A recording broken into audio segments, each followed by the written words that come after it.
From Tally to Cali. It's time to wake up.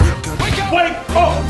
Warchant.com is your ultimate Seminole sports source. And this is Wake Up Warchant, presented by Vitamin Energy. The vitamins. The energy. Now here's Warchant.com's Aslan Hajavandi and Corey Clark.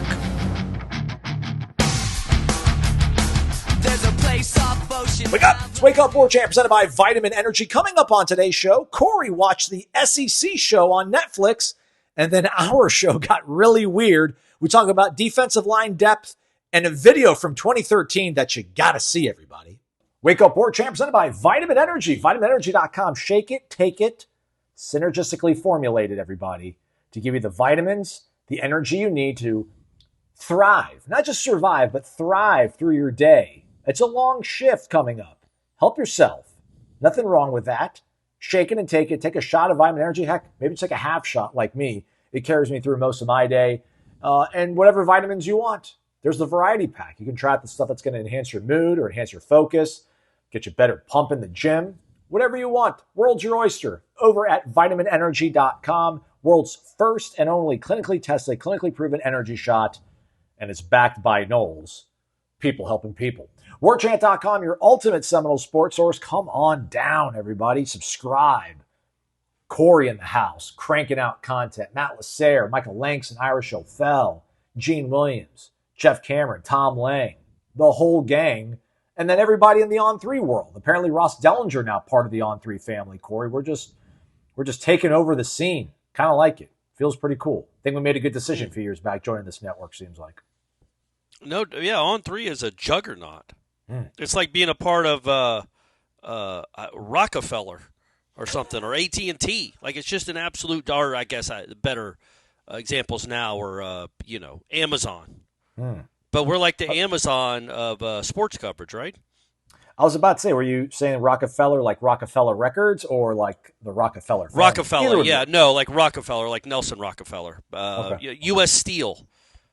You know, those juggernauts that couldn't be that couldn't be challenged back in the day, or Amazon today. Amazon and Facebook, Meta, whatever you want to call it. I think it's cool that billionaires are in the richest people on Earth are like in a race to see who can get off the Earth the fastest and establish a colony somewhere else. Seems pretty fun.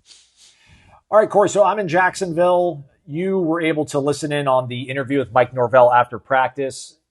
They did hit some inclement weather and had to have a bit of a delay in the middle of practice, but then they resumed. This is the second time now in 4 days where they've been interrupted and had the plans shaken up a little bit by weather. But they soldiered on ahead. What did you take away from what he said? What did you end up writing about over on Warchant?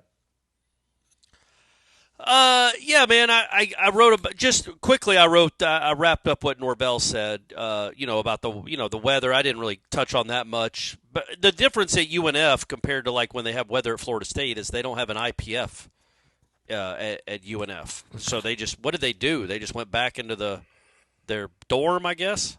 No idea. Yeah. The practice was closed. So I left and then I came back. But I assume they just went back into like the big student union or something. Yeah. And waited for the lightning to be over, as opposed to in Tallahassee, thanks to Jimbo, if there's lightning, they just go inside and continue the work. So they did that. I thought that the most interesting thing he said was not real happy with the PBUs, because they're basically dropped interceptions, or in the case of, I guess, B.J. Gibson's touchdown in the scrimmage. That wasn't just a non-turnover; it turned into a touchdown for the other team. But his quote was like, some people are happy with PBUs, but we're not PBU University; we're DBU University, and that's because we're supposed to make plays. So he's a little upset that the DBs keep getting in position. He likes the fact that they're there. He said they're transitioning well, they're getting a position, but they're not finishing the plays, and those are game-changing plays. And he's not wrong. You intercept a pass in the end zone.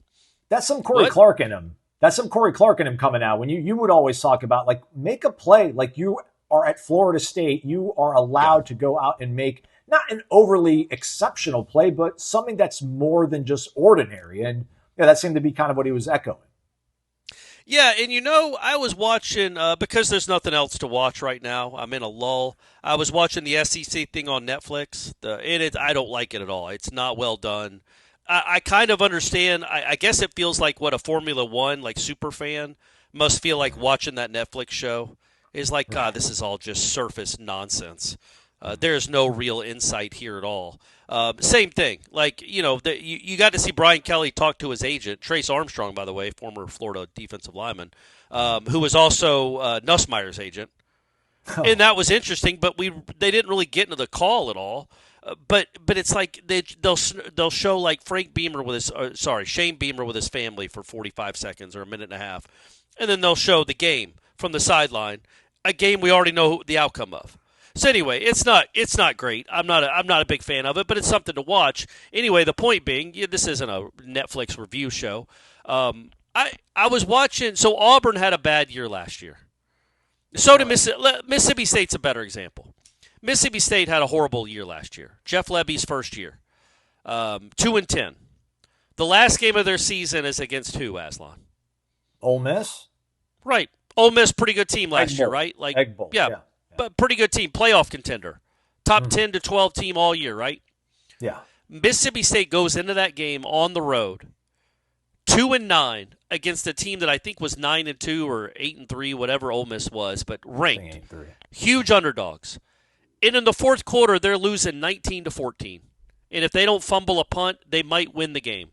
Like, Mississippi State didn't put them away till the final couple of minutes, and Mississippi State was playing with a backup quarterback, and they fought their tails off and got really close to winning that game on the road, a game they weren't supposed to have any shot in. And then you look at it, and that happened all over the conference. With Auburn beating A&M, other team, there's just there were a bunch of like upsets or near upsets of teams that weren't nearly as good that were having down years, and they rose up for one night, and then you look at Florida State last year, and it was just pathetic. Like, were they ever really in that game against Florida? Like, I know the final score was like 31-11. It was close-ish in the third quarter, but they weren't going to win that game. Yeah. They had no chance of winning that game. So, like, it startles you to see how other bad football teams could still rise up occasionally and fight, and how little of it, none of it, that team last year had. None of it. Like, what was the best moment they had? A flipping fourth quarter touchdown against Cal, or a fourth down stop, or a missed field goal, however they won that game, and then no fight. Really, for the last 10 weeks of the season, no fight at all, and straight up give up at times.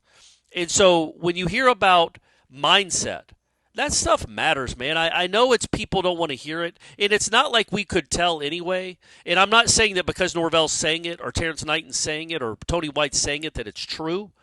But that is a very important part of the whole deal because they are going to lose games. They are going to maybe have a really bad game and lose badly to someone or have a horrible loss to a bad team. How are they going to respond to that crap, man? Because they were horrible at it last year, and they showed absolutely, positively, no pride and no fight at all.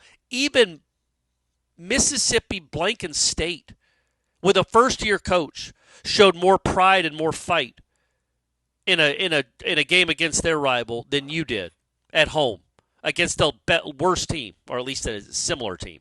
So I don't know. I know that's not the question you asked, but I think that's the stuff that these weeks and these last few months, that's what matters, is to try to find guys that'll fight and play hard and play with pride. And so anyway, Norvell liked the way they were physical on Thursday. I had this thought in my mind when I was driving back after practice, and while we were interviewing Norvell, Corey, Herb Hand had the whole offensive line around him, maybe 15 yards off to the side.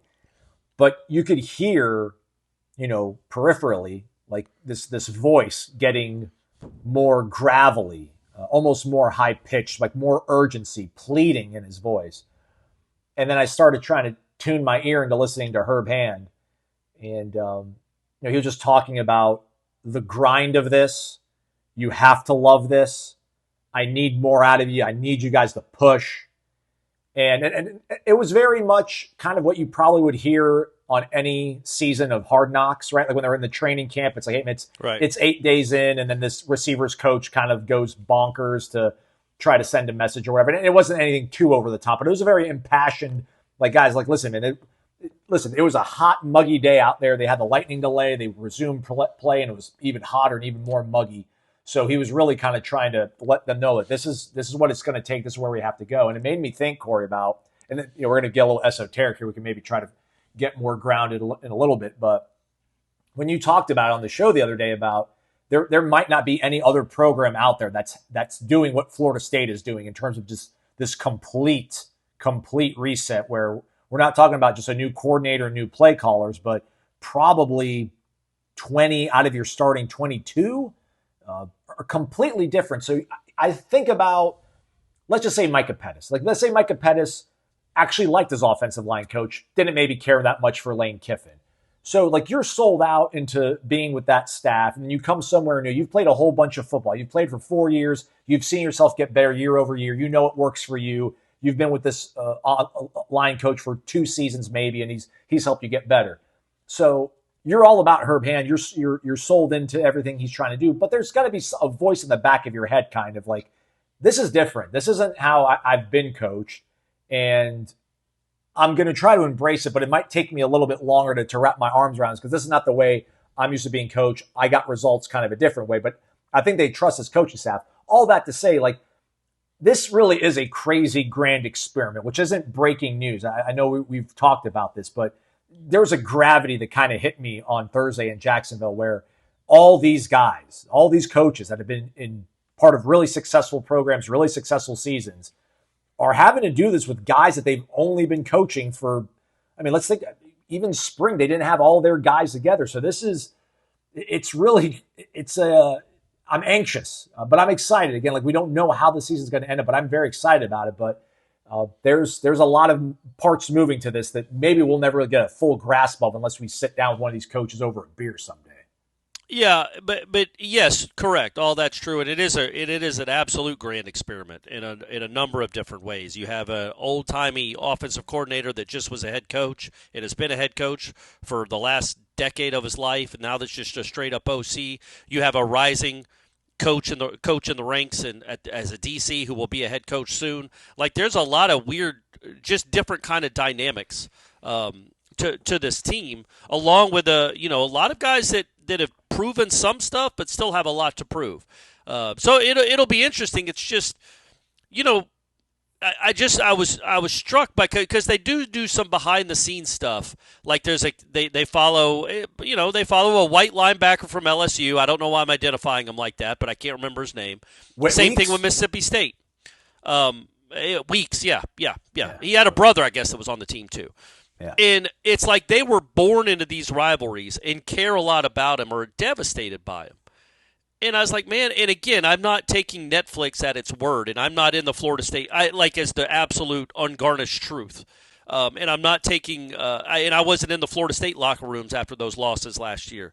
But man, it seemed like these guys were devastated and laid it on the line when they lost. And I don't know that after like week 3 or week 2, anybody in that locker room was devastated. And so the question becomes, when you do put together a team that is full of, like you said, let's even lowball it a little bit and say 18 new starters that weren't here at all last year. It's their first year at Florida State. Are they going to care? Are they going to care as much as we care? And I say the royal we, or you care, listener. I guess that's the same thing as the royal we. About beating Miami, about beating Florida. Like, does it matter to them? Or I just, like, what bothered me so much watching that Netflix thing is being reminded of how every other bad team in the country, and there are a lot of bad teams in the country, had those moments, had a moment or a game or a week or a couple of weeks where they rose up and played well and fought and either won a game or almost won a game that they shouldn't have. And that goes back to Georgia Tech going to 8 overtimes against Georgia. Like, all these big underdogs found a way to compete and have some pride and show some pride. And that team last year had none of it. Will this team have some? I think it will. I think that the head coach certainly has learned some lessons about the kind of people he brings in, and I think that goes for the coaching staff too. I think he brought in some guys that will not allow dudes to kind of half-ass it. So that's encouraging. But you don't know, man. You just don't know. Like Micah Pettis is a perfect example. And by the way, Like, I did Micah, not see anything. Sorry, Corey, to interrupt, but there was nothing I saw from Micah Pettis while I was out there interviewing Norvell that made me think anything is awry or afoot or anything like that. It was an example off the top of my head. Just a guy that's played a lot of football at a successful kind of program. Sorry, right, continue. and I think he's a good player. He's certainly an upgrade over what you had. And I think Gunnar Hansen might be an upgrade over what you had at those positions last year. I truly think that. But how much does it gonna matter to them? That's what we're waiting to figure out. How much is it going to matter to them? They're always going to be offensive lineman. That's the toughest position probably in all of sports. It's just, and I mean just grueling, just a grind. You talk about a grind. That is the grind. Maybe like a rower. I don't know. That doesn't look any fun either. You're just staring at somebody's back for 20 minutes or however long they row. That doesn't seem great either. But these offensive linemen, you get no glory. It's just sweaty and gross and smelly and physical for 3 hours with people screaming at you to play harder and guys like me telling you to be more physical. It's a nightmare. But like, so Micah Pettis, why is he here? Why are Gunnar Hansen here? They left ostensibly better teams that certainly were better last year than Florida State. They had a year of eligibility. Why are they here? Is that a red flag that they're here? Are they going to try as hard as you need them to try for Florida State to reach what it needs to reach? Because, and I don't say that about all the linemen, it makes sense that Medley's here. His head coach and offensive line coach are here. So that transfer makes sense. Pettibone's coach left. So it makes sense that he was looking for somewhere else. So Richie Leonard joined a 2023 13-0 team. And Florida wasn't good. And it looked like they were about to fire their coach. So that makes sense. But Pettis and Hansen were both starters on bowl teams and left for a team that were 2-10. Why? And what's going to be their motivation? And again, I have Pettis, both of them seem like really good dudes. Pettis, we talked to last week, seems like a really sharp, good addition to the position room. But this is the day and age of college athletics where you I think it's right to wonder motivation and the ability, I don't know, man, to dig deep, to care, to say enough of this. There was nobody on last year's team that said enough of this. It sounds like, Aslan, I don't mean you don't have to talk about it a lot. There was some player accountability being had by the offensive line group as you were interviewing Norvell. And I don't know that that's off the record because it was happening right in front of you, but if we don't have to talk about it, it's fine. But there was an offensive lineman yelling at the position group about just encouraging them. Yes. And that's what was completely missing last year. Completely missing. And I think the way they talk about this team this year, it's not missing. There is some real player accountability, and that's a big deal.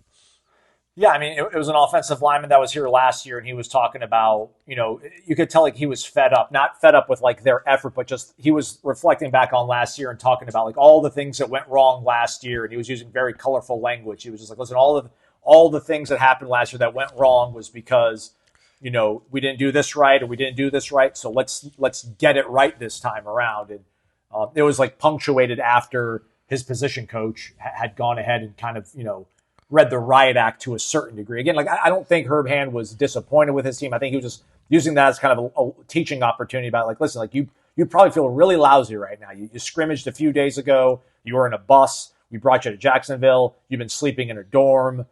You're away from your comfortable surroundings, and this practice got lightning delay, and it's hot as hell, and it sucks. But man, this is what we're going to have to go through to get where we all want to go. And it just felt like there was a player that was trying to, it was great. Like you could not have probably waterfalled the sentiment from Herb Hand and had it punctuated by somebody who was in the trenches, literally figuratively last year, dealing with all this to kind of let everybody know just how important it is to push through in these sort of, I don't want to call it dog days because, man, we're barely a week into this thing, right? Yeah, so, it is. It does feel like the dog days, though, when it's like, 8 practices in 9 days or 10 days, and it is in UNF. I will say this, though, when I think about this team, and again, I it's going to sound like I'm his agent, and I guess I have talked him up since that game in 2023, but I do think the leadership of somebody like Castellanos, he is a guy that can rally people. And I do think that matters. And what I mean by that is last year, when things weren't going well, was DJU a guy that was going to galvanize the team? Say, all eyes on me. We're winning this blank right now. Right now we're winning this blank. That was not DJU. And then Brock Glenn and Cromenhawk, clearly it wasn't them. What would give them the right to even say something like that? So there was no leadership, and you've got to have leadership at that position. And I do think they have a natural leader in Castellanos. I just do. And I think as long as he stays healthy, he's running for 50 or 60 yards a game and tough first downs, just the play on the field will lead itself. But his personality is something that all teams need, I think, when things go bad. They got a guy they can rally behind. I think Deuce is a guy that will be like, we're winning this game. We're winning this game. Who was that last year? Malik Benson. He has the ability to make plays. And it's one thing for these Right. guys to, you need the guys that have the ability. Either you got to be a really good leader and persuasive, or the kind of guy that's going to go out there and make plays so the guys are going to follow you. And they have guys that we talked about on the show yesterday, like the plays that Deuce has made against certain teams in certain environments. Like they did not have that last year. So, and I mentioned this, we were talking about with some of the other guys that are here covering it. And, we're just talking about all the hindsight from last year and beating ourselves up for all being so wrong. But, there's something to be said about Tommy coming out to ACC kickoff. And I know DJ's thing was, listen, like I want to let my other teams get notoriety, and I don't need to be in front of the microphone. That's not my thing or whatever. But then, Tommy could have been like, listen, man, I do not want to deal with all these questions I'm going to get about Alabama and Boston College and why I left. I don't want to do this. I just want to focus on ball. And Norvell could be like, all right, fine, I respect that. But for him to kind of go in front of all that, I think he realizes, the good and the bad of the position and what you're going to have to deal with. And I think, to your point, he's going to be a guy that's at some point is going to have to try to rally the circle the wagons. And I think he's a guy that will be listened to early on, especially if they have success early on. Well, it's his team, man. It's his team. It's a lot of people's teams. I get it. It's really Norvell's team. He was the first guy they got, right? I mean, that was the first piece of the puzzle. Was they got Tommy, so yeah, you're right. Yeah, and again, what's beautiful about it is he did lose his job at Boston College. He is not proven. He is not Carson Beck. He is not coming in expecting to set the world on fire. It feels like he's owed this or he's owed that. He's still got a lot to prove. The beauty, again, is last year they had no proven players that came into the portal, from the portal. Like, legitimately, none. This year they have proven guys who still have a lot to prove. That's the best combination. Nobody thinks James Williams is an All-American. Nobody thinks Elijah Herring is an All-ACC candidate. Most of the country has not heard of Deuce Robinson and Squirrel White. Squirrel White they have, but Deuce Robinson they haven't. There's a lot of guys that have done some things in this sport, but nobody's really paid all that much attention to them. They are not household names, and they're trying to be household names. So that is a wonderful recipe. What you wonder about again is if you're 4-2 and it's the fourth quarter of a game and you're trailing, is it like, what do I care? I had a good game, or is it like I'm doing this? We're winning this for this helmet, for this jersey, for these people. We're like, I don't know, man. The Netflix thing's got me shook, Aslan. It's got what had me shook. Honestly, was the romance is back. I love it. It is, but it's like, so they were it was the Auburn A&M game. And look, man, they all wrote, like, I think A&M was like number 6 in the country at some point last year. Mm-hmm. They didn't finish that way, but they went into Auburn as a big, not as a big favorite, but as a favorite. And I think like if they won that game, they could have gone to the SEC championship game. Yeah, Auburn was 4-6, and I think had not played well. I think Elko, the week going into the game, accidentally said, like, we're ready for the Texas game. And he's like, I'm sorry, I mean Auburn. Like, so he was looking ahead, and that they trolled him, I think, afterwards. But maybe I'm ruining your story. I'm sorry. Go ahead. But no, you're not. But like the energy of that stadium, the energy of that stadium for a 4-6 Auburn team was electric. And it's like, I don't remember that in Doak last year. And it's because why would you? Like, I think that Auburn team, even though it wasn't good at all and the offense was horrible, they still played hard. They weren't getting blown out. They played hard, and that fan base at least appreciated that. And they showed up that night because they had pride in that team or their program or whatever. There was none of that last year, and I remember one of the A&M kids. So they went to A&M too, and I think A&M lost to Texas. They did. I don't know if they got blown out or it was. I feel like it was pretty close, but they ended up losing the game. And one of the kids who had been a long time he's from Texas. He said something like Kyle Field deserved better than that. And it's like, you're damn right, man. Like, that's the right attitude to have. Like, not that you let people down, but that stadium and that energy you got from that, you're supposed to give back. And you're supposed to feel that, the weight of that.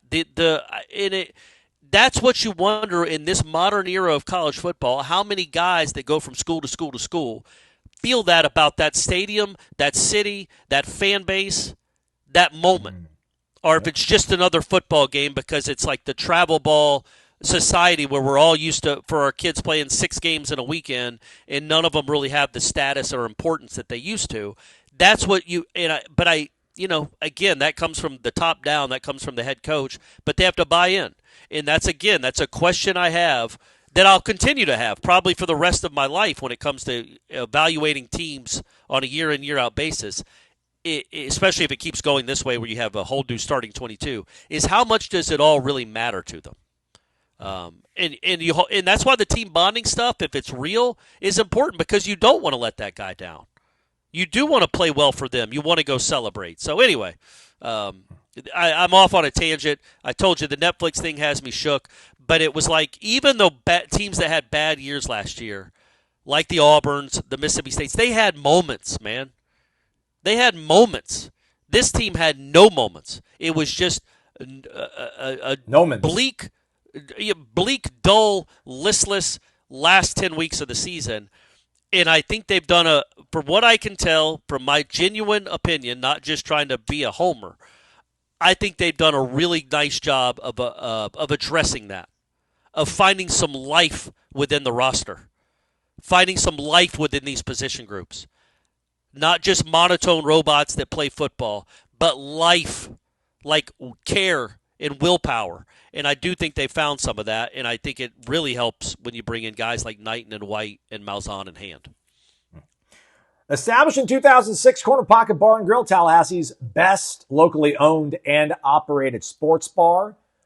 They've got daily lunch specials for only $8.99. They also have a daily happy hour that goes from 4 to 7 p.m. weekdays and then all day Sundays. So as you try to make plans for NFL Sundays, just always know Corner Pocket Bar and Grill, a great play on Sundays. Trivia on Tuesday, bingo night on Thursday, live music oftentimes on the weekends. There's even a patio for whenever we get through this hellacious stretch of weather that you can enjoy the cool Tallahassee air. Hopefully, maybe when Miami's coming to town. By that weekend, maybe we'll have a nice little autumn chill in the air, and we can all enjoy it. And let's do it together at the Corner Pocket Bar and Grill. Also will be the site. Are we still doing these happy hours with Jeff and Corey on Fridays before home games, Corey? Are we doing those things still?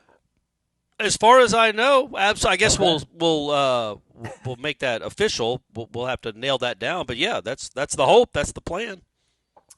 It's all happening in one place. Corner Pocket Bar and Grill, 2475 Appalachia Parkway. We're back. It's Wake Up Warchant, presented by Vitamin Energy, vitaminenergy.com. Shake it and take it. All right, let's give people some bits of news or whatever. So being around the practice field, but not necessarily being able to watch practice, getting to be into some huddles, into some conversations happening around the program, Corey. And I told you and Ira this in a group chat, but one of the somebody associated with the program was talking about the running backs and how he feels they're in a much better place in that room this year than they were last year, and mentioned that he likes, quote, like, I like our two guys. And he said, Gavin Sawchuk and Usman Chroma. And one person in the circle was like, what about Roydell Williams? And he was like, I think it's Sawchuk. So I know there was some information on warchant.com, our sources say thing where I think there's some good vibes behind Roydell Williams, and I'm not to say that not that my source is any better than anybody else's source, but just things that we heard here through the grapevine being out here. That was maybe the biggest takeaway. Also, apparently, Sandman Thompson, the newcomer, was taking some reps with the second team. Not sure if it was a an 11-on-11 drill, or if they were just doing some individual offensive line unit pod work where they kind of roll guys out. But I was like, I grimaced a little bit. I was like, did he look like he belonged? He was like, yeah, he fit in pretty well, looked like. I'm like, okay, that's encouraging. My thing was like, golly, like a true freshman who just got here in the summer is working with some important guys, and is he physically ready to be in that sort of role? But sounded like he might have been. So that's what I got from practice on Thursday. I'll see if I can bring anything to the table when we do our show on Monday, Corey, because they'll be practicing again on Friday and Saturday, but Saturday will be closed to us out here.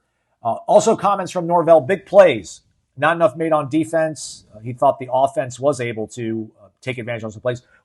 Now we hear Squirrel White's name, which is good, right? We saw the scrimmage. We saw Deuce Robinson. Squirrel White's the name he mentioned. Jalen Lucas is the name that he mentioned. So the offense maybe finding some stuff here, or at least these veterans are getting comfortable with their roles, because, yeah, man, Deuce Robinson, Squirrel White, that's an exciting, that's a stressful tandem to have to worry about, on top of, is Tommy Castellanos going to throw the ball, or is he going to run the ball here? So to hear something tangible about Squirrel, not that I had any doubts, but just helps buoy my thoughts going into the weekend, Corey. I don't know about yours. Yeah, it was nice. Norvell just said he made a big play down the field. We don't know if it was an 80-yard play, if it was a touchdown, if it was a 15-yard intermediate route that he turned into a big play. It really doesn't matter. We heard his name, and then he made a big play. And to go along with Deuce's big catch that we all saw on social media, that's kind of what you hope you're getting. You throw those two guys, and Norvell was pretty matter of fact about it. He's like, yeah, they've been great. But they've had ups and downs too. Like, they haven't practiced perfect either. What he likes is how they respond to negative plays. They seem to have the right attitude to bounce right back, which, again, he's all about the response. So that's good to know that those guys have that in them. And then so he mentioned them. He said he's like kind of what he's seen out of that position as a whole. And last year he did not, and why would he? But I thought it was number one, I wanted to throw Randy Pittman in there too. I think that you talk about Deuce Robinson and Squirrel White. Randy Pittman too is another guy that's that just the upgrades you've made from your top two wide receiver spots and your starting tight end. That in itself is really impressive. Even if these guys don't end up hitting their ceiling, they're just pretty good college players. It's still much better than what you had last year. So good on them. But then the Jalen Lucas part of it, man. Like, he didn't specify what kind of plays he made. I think he phrased it like he was able to get out a few times, like on sizable plays, chunk plays, explosives, as we like to call them. Yes. But I don't know if he was as a running back, a receiver, a swing pass, a reverse, throw downfield, slot. We have no idea. But again, that's a guy now. Like, that's a guy I feel like, there's not a lot of them out there. I hope and feel like they're going to find a way to use him. I don't know about Deante yet, even though he's on the freak list. I don't know what Deante is for you, because he's just learning the position. But Jalen Lucas is kind of a Swiss Army knife guy. I think is a guy that, again, I like that I heard his name. It's encouraging that because you're talking about Jalen Lucas and Squirrel White. Those are fast dudes. That is legit speed. It is not going to be 60-yard down the sidelines. They don't have that kind of catch radius. But those are fast dudes that can really, like Aslan just said, stress the defense. Good, because you didn't stress nothing last year. Now you've got, with the combination of 6'6" wide out, a really fast second guy, maybe Jalen Lucas in the slot. You've got Cromwell and Sawchuk, two powerful backs, and maybe your most gifted player with a football in his hands is your quarterback. Well, now you're stressing the defense in a lot of different ways. So that, again, that's all good. That's all good to hear. I wish I got to figure out a way to phrase my question to Tony White better, because when we talked to him on Wednesday, I was like, how would you scout? Like, what would you worry you about this offense? Yeah. If you were actually facing it as a defensive coordinator going into a Saturday, you face it every day. But what would you really be your concern? Is like you have to cover it. His answer was very vague. It's like you have to cover everything, which great, man. I wanted like real players. Like, well, they've got to freak out wide. that is a real problem. He's going to be a matchup nightmare, so we got to turn attention to him. The quarterback is like a Barry Sanders with a ball in his hand, so we got to worry about that. Like, I want him to be like a hyperbolic over the top, talking about the offense and guys on the offense, specific guys, but he gave a very vague answer. And then it's like, I'm not going to give away any scouting secrets. It's like, well, I wasn't asking you to, man. Right. I just wanted you to name a couple guys on offense that have impressed you, but I didn't ask it very well. He's ready to be a head coach. He's got full paranoia. Like, he wouldn't even tell us who he plans on having in the booth on game days. Which, like if Evan Cooper's up there, is that going to tip something off versus having? Yeah, that changes what DeBoer. They sound the siren in Tuscaloosa if they find out that the safeties coach is going to be in there. Like, we got guys, emergency meeting. Evan Cooper's going to be in the box. What does this do? But Malzahn said he's still trying to figure it out, right? Right. He's like, we'll. He's like, and actually, I forgot what he said, but he wasn't willing to share it either. So I'm like, okay, I get it, whatever. And I had already asked the bad question that Gus was already asked, so I retreated quite quickly. Oh yeah, that's right. So what happened there?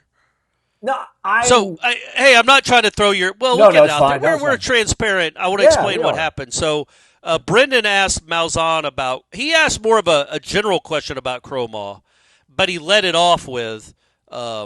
Norvell was talking about the block that Cromaw made in the scrimmage and how impressive that was. What have you seen from him? Blah, blah, blah. And then I'm going to say 6 minutes later, 4.5 minutes later, Aslan asked Malzahn, so we heard about this block in pass pro from Cromaw. So what happened there?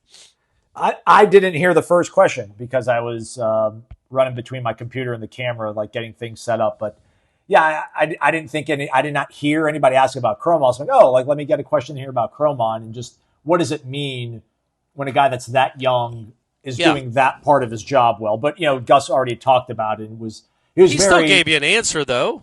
Yeah. But it's fine. I'm not bothered by it. I get it. Like, I would not to be asked a similar question. I think that happened to Mike Vrabel, I think, recently, the Patriots coach, where he got asked a question. He was like, I don't know where you were 5 minutes ago when I answered that exact same question, but I guess I can answer it again. And then he softened his tone, but it was funny. And I'm like, I'm fine. I'll wear it. Who became a little bit notorious with Jimbo for doing that is Pensacola Mayor D.C. Reeves, the current mayor of Pensacola, when he worked at Warchant back, 15 years ago? I remember one, because I didn't realize he did it. And then somebody had told me, like, DC does that like once a month. He'll ask a question that's already been asked. Maybe Jimbo brought it up to me. He's like, that guy will ask questions that have already been asked. And I'm like, okay. And then anyway, so we're talking to Jimbo on a Monday, and I ask him a question like, what did you think of, I don't know, Taiwan Easterling's play? And then 5 minutes later, DC goes, what have you seen from Taiwan Easterling? And Jimbo's like, he just asked that. And DC's like, oh, my bad. And that was just fun. It reminded me of that. But, that was it's fun. Hey, and look what DC turned into. Yeah. So it bodes well for you. At least I didn't ask him directly after it. Like, that would have been embarrassing, right? Like, if I feel Brendan like had just asked it. I honestly feel like DC might have asked it right after I had asked. Like, literally, it was the next question was about Taiwan Easterling, who I just asked about. It was very funny. All right, Gene's reaction was very funny.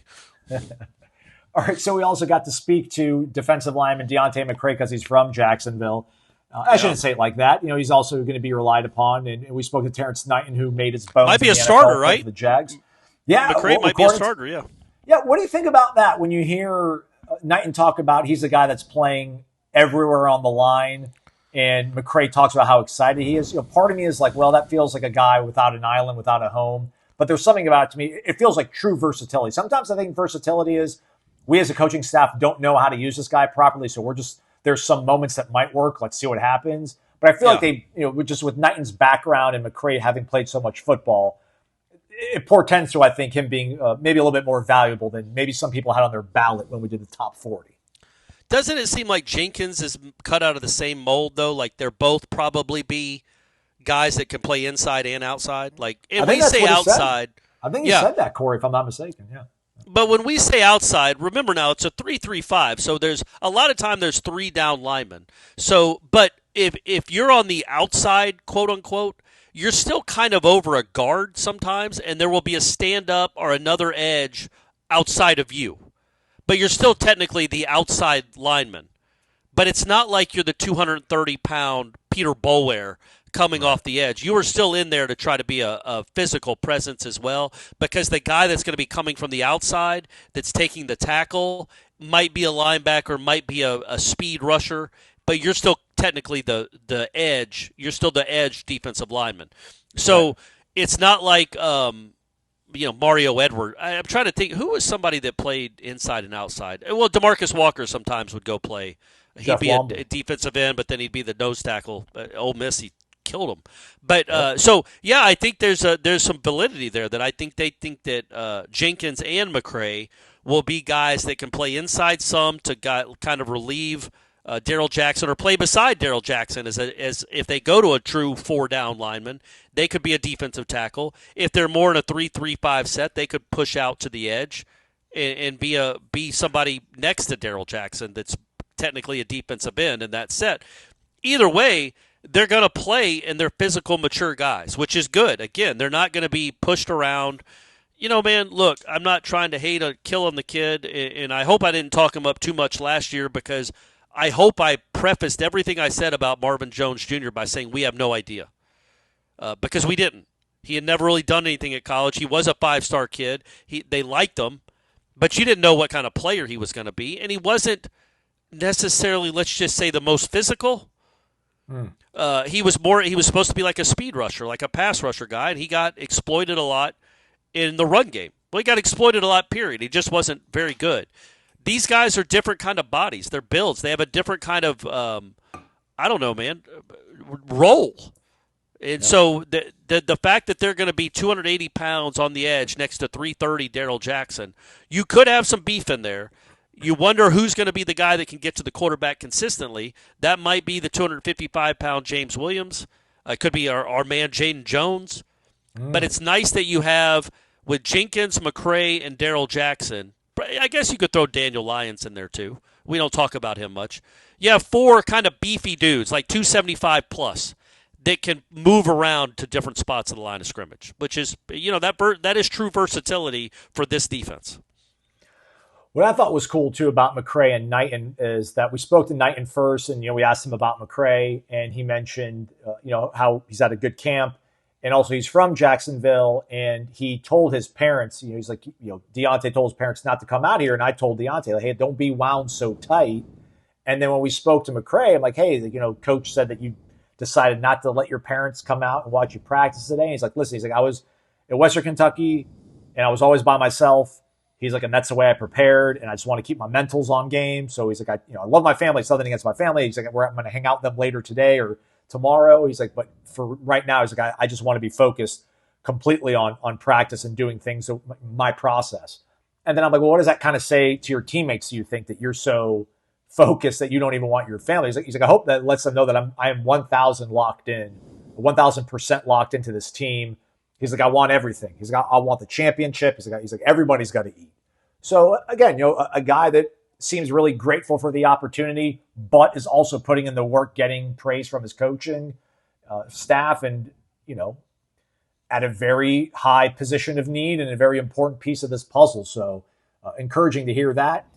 We get another message from Terrence Knighton about Jayson Jenkins. You mentioned him a few minutes ago there, Corey, but I had video of him, but it didn't tweet and go through. But when we saw him walking up to practice, he did not have any kind of bracing whatsoever on his body. And I don't know if Terrence Knighton even mentioned, he might have mentioned that in his answer, but he said that he's like, I'm more concerned about his health than Jayson seems to be about his own health. And he mentioned, like, listen, I've never been around somebody who's come back from an injury that fast. So a little bit more momentum kind of building behind the Jayson Jenkins maybe being ready sooner rather than later. But again, I can almost hesitate to even say that. I almost want to go back and delete it, Corey, because I just don't know, man. It was an Achilles injury, and yeah, you might be past some of your markers, but how much of that, I don't know how much of it is structurally, is everything okay? How much of that's mentally, and how much of that needs to kind of come together in the next, 24 days or whatever. Yeah, and you're like, you wonder, because he hasn't been a full go. He might be full go next week at practice. He might play in the scrimmage on Sunday, but how much is he going to really contribute against Alabama? Is it going to be 12 plays, 8 plays, 40 plays. Like, if it's going to be less than 15 plays or 12 plays that you foresee him being a part of that team, but you can then give him a whole nother month to kind of ramp up and be straight up 100, like, and then he gets 20 plays against Kent State or 28 plays. You need him ready for the ACC. You would absolutely love for him to be ready for Alabama, and that would be great. It'd be awesome. It's ideal. But if there's any question at all, if there's any worry at all, it's not worth the risk. Not for a guy that's not going to – it's not Darrell Jackson we're talking about. It's not Tommy Castellanos. It's a guy that is a rotation piece for all we know right now. Don't go overboard risking it when you basically have a month to get ready for Virginia, and you can bring him along really slowly. But if he's ready, and it sounds like he is, like you said, Terrence Knighton said he's more worried about it than the player actually is. And Norvell, I think he wanted to scrimmage, and Norvell was like, no. I think Tony White said this. Norvell was like, no, we're not going to have him scrimmage. Put that on me, but he's not scrimmaging. But he wanted to and feels like he can, and I think the training staff feels like he can. That, to me, is a really good sign that he is ready to go. But if there's any bit of doubt, like even like 4% doubt, and the calculus being, okay, we definitely think he can play. How much? But we have a tiny bit of doubt that it's good for him, or he's 100% ready. How many snaps do you foresee him playing? And they're like, well, I don't know. He's our second/third string edge right now. It's like, well, go ahead and maybe sit him out. You know what I mean? Right. So, but also Knighton talked about Jane Jones and said they made Jane Jones wear a knee brace for the scrimmage, and he didn't want to wear a knee brace. So, man, to me, the way they're talking about it, it sounds like I don't know if we'll get to talk to either one of these kids this spring or this camp, but if we do, it sounds like they're both itching to go, and it sounds like they're available. Jane Jones especially is available. Jalen Jones is out there doing things. But Jenkins and Jones, James Williams, Darrell Jackson, Daniel Lyons, McCray, Diggs, you got more bodies than I was expecting, right? Like you and I lamented the defensive line depth and that they didn't go get anybody else in the portal. And I was really concerned about the defensive line depth. That was assuming, on my part, that Jenkins was done because he had an Achilles injury. Those are not easy to come back from. And that Jane Jones was no longer on the football team. And certainly, even if he was on the team, he's not somebody I was counting on to contribute in any meaningful way. Well, if you're getting contributions now from both these guys, well, then all of a sudden the depth on the defensive line, not too shabby. It's not 1996. But it's not too shabby. It's certainly better than I thought it was in June. By the time you folks listen to this, we might have buried the lead. So shout out to Freddie Stevenson, who had Coach Jimbo Fisher on his podcast earlier, I think, this month or maybe this week, or it's finally being released. It was finally released, I think, on Thursday, Corey. And he mentioned something about the success they had in 2013 was largely responsible due to a goal line marathon drill they ran. Brian Stork proceeded to retweet something from the podcast of Freddie's and said, here it is, everybody. Here is the spring goal line marathon for the world to see. It is a 8-minute, 28-second clip of good on good Florida State, one of the best teams in college football history, maybe the best team in program history, going back and forth. I mean, the second play is a handoff to James Wilder that gets snuffed out. Wilder pitches it back to Jameis, who then runs off end and scores a touchdown. I have downloaded this video to save it for posterity's sake because I'm sure Jimbo's like, Brian, take this down. You might be tasked to write something about this. How excited are you to unearth and look at 8.5 minutes of good on good, ironing, sharpening iron from maybe the best team in program history? Yeah, I'm watching it right now as we talk. Yeah, what I love about it is there's a play where I don't know if it's Freeman or Wilder. I can't tell because I'm not looking at it in a full screen. Where LaMarcus Joyner just buries him at like the 5 and pushes him out of bounds. And what's it's the reaction of the defense. Like they're fired up. Like this is real competition. This is real competition now. Again, it's competition between a bunch of NFL dudes. It's like if you counted up the guys in those clips, I'm going to assume 17 of them played in the NFL. So it's always going to look better and more physical when you have more physical, athletic guys doing it. But, yeah, it's a mindset that's born. And we heard that it was that goal line scrimmage or that scrimmage in general where I think they made Jameis live. For maybe it's not that particular portion of the scrimmage, but I thought Jameis was turned live. And it just became so competitive and so heated that it's like that's where Jimbo got so much confidence about that team. And also, man, the kid was built different, man. He's just built different. There's just no, I don't know how else to put it.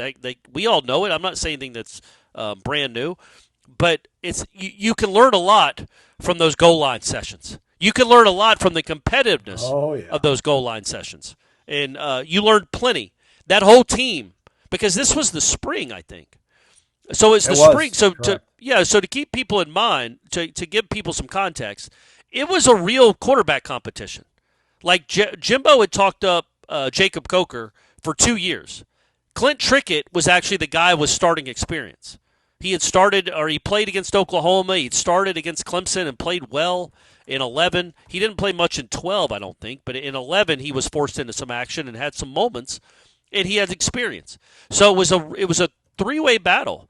And I don't know if Jameis was necessarily the leader going into the spring, but stuff like that, moments like that, is when a whole team rallies around the quarterback, and you see that, okay, this is completely different. Now, nobody expected him to be unbelievable his first year, but they knew there was, I don't think anyway, but they knew that kid was built different, and he was the kind of guy that would just find a way to win games, which is kind of what he did for 29 straight.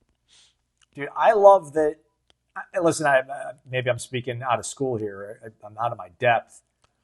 I love the fact that I think Brian Stork at some point captured this, right? Like years ago. I don't feel like this is something he just pulled up and was like, oh, let me find that for everybody. Like he was probably so damn proud of that day as a football player that he's like, I'm keeping this. Like this might have been, this is stuff of legend you probably would have heard about like a Darrell K. Royal or like a Bud Wilkinson Oklahoma team back in the day. And it's like, well, here it is. I mean, the personnel is called Elephant. Yeah, so I don't know if it's go check out Brian Stork's Twitter. Let's see if it might still be up by the time you guys are listening to this. And ladies, Coach B Stork. I've downloaded it, so I've kept it in a vault, and we'll see if we do anything else with this. And go search it out and enjoy your weekend, everybody. That's a wrap for me. Corey, you got anything else you want to add on our way out? Wouldn't it be cool if this time next year, Luke Pettibone is tweeting out, oh, you wanted to hear about that marathon goal line session we had August 16th at Inside Doak that led to our ACC championship season? Well, here it is, everyone. Wouldn't it be nice to see that a year from now, somebody downloading those, whatever this pivotal moment is that leads to this team being good, maybe we'll get to see that one day. Yeah, man, I think Jameis was live, man. Like Christian Jones tried to get him, couldn't. They also have like a white fullback tight end, and I don't think it's O'Leary. I'm going to watch this whole thing. It's going to be incredible. Yeah, and we're going to try to get Jimbo on our podcast, hopefully in the near future too. We'll see if that all works out. If he was on Freddie's, he could be on ours. Yeah, absolutely. Yeah. Well, I mean, Freddie played for him. I mean, a little bit more cachet. But he likes you, right? Like no, I'm really saying if he's doing podcasts again, he should. He's a media member now. Yeah, so now that he's in the media, he's got to help the ACC network out. Get on one of the more popular podcasts going. I would assume if he's going to do something for Warchant, it would probably be Jeff's show since he did Jeff's show for like a decade. But if he doesn't want to do Jeff, because who wants to talk to Jeff, then come on board, Jimbo. We'll talk to you. We got your biggest sycophant that's ever been born on this show. So come on, buddy. It's a safe space. If you want more Florida State information, coverage, analysis, warchant.com. We've got you covered. They're practicing later today. We'll have interviews with Coach Norvell. I think we're going to be getting, actually I know the two players, but I shouldn't say their name because I told the guy, I'm not going to release this for public consumption just so I know what I'm doing for my job. But the Jeff Cameron Show, 1 to 4 o'clock.